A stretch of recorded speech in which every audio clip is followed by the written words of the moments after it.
इस लेक्चर में हम समझेंगे फलनों के प्राचलिक रूपों का अवकलज, डिफरेंशिएशन ऑफ पैरामीट्रिक फंक्शन। एक उदाहरण से समझने की कोशिश करेंगे। माना एक सज्जन थे कोई x और एक सज्जन है y। इनमें दोनों में झगड़ा होने लगा, एक दूसरे को पहचानते नहीं। बातों बातों में इसने इससे पूछा कभी तुम कौन हो।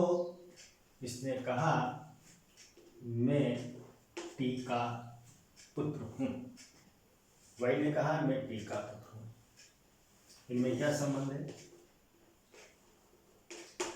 पुत्र का संबंध है, जिसको दिखा सकता हूं मैं एक्स से। और जब y t का पुत्र है तो कह सकता हूं y is function of t।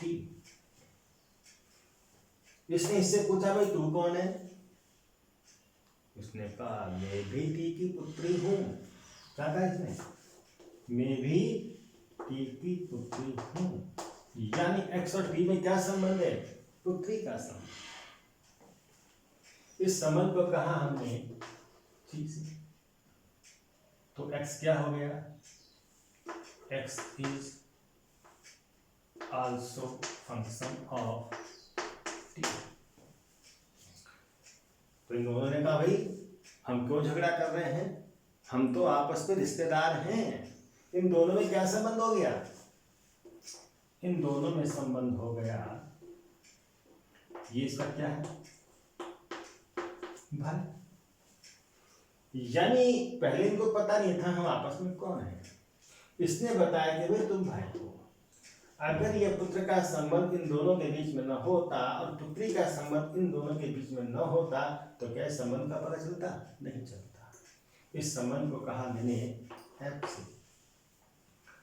और तो फिर y क्या हो जाएगा? Function of x।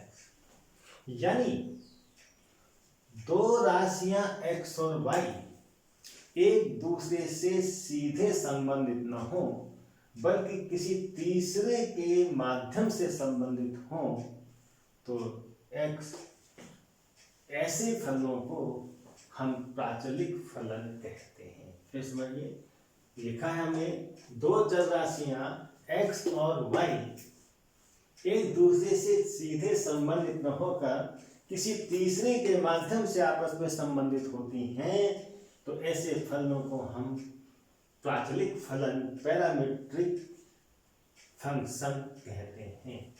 और जो तीसरी राशि होती है इसे पैरामीटर बोलते हैं। तीसरी राशि को क्या बोलते हैं हम? पैरामीटर।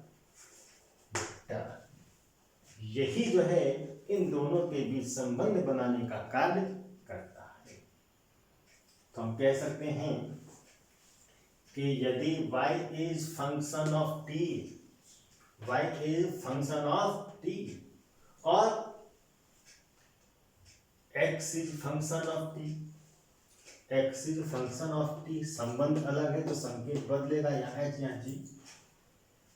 तो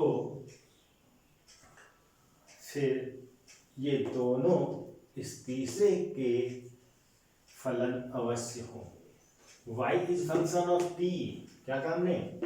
y is function of t, g is function of x is function of t, तो डेफिनेटली y भी रिलेटेड होगा x से।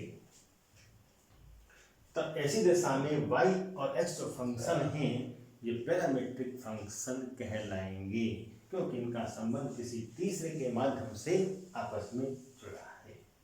और ऐसी दशा में हम क्या निकालते हैं? y का x के सापेक्ष अवकलज। y का x के सापेक्ष अवकलज वो क्या होगा? बहुत सिंपल है, चेन रूल के साथ से निकलता है। देखिए y is function of t and x is function of t। यानी x, y और x दोनों किसी तीसरी राशि के फलन हैं, t के फलन हैं, तो y का x के सापेक्ष अवकलज होगा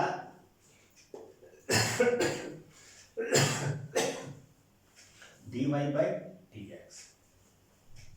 यहाँ लिख सकते हैं दोबारा, dy बाई dx बराबर y t का फलन था ना, t से क्या निकाल सकता हूँ, y का t के सापेक्ष अवकलन, उसे लिख दो dy बाई t। फिर x नीचे x है तो x किसका फलन है, t का, इससे क्या निकलेगा मेरा, x t का फलन है तो इसे निकलेगा dx अपॉन t।